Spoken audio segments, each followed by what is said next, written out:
তো আপনি লেখাপড়া করেন নাকি স্টাডি করেন? আসলে আমি জব পাই নাই তো, তাই চাকরি করি। এই যুগে জব পাওয়া কঠিন, চাকরি তো যে কেউই পায়। হ্যাঁ, চাকরি তো করতেছি কিন্তু বেতন পাচ্ছি না, স্যালারি পাই। তোমার আব্বাই যে কালে 15 বছর সৌদি আসলে কালে আমি থাকি নাই, আমি কেমনে আসালাম?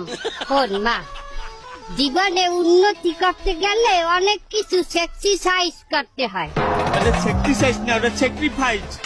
ওই তো স্যাক্রিফাইস ওই করতে হয়। শোন, আমি যেখানেই যাই, যার লগেই থাহি, যার লগেই গড়ঘড়ি, ভালো কিন্তু তোমার বাপের এই বাসি।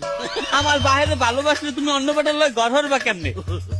অন্য বেটার লোক গড় করবো কেমনে? হয় কেন গান হলো নাই? ভালোবাসলে সবার সাথে গড় বাঁধা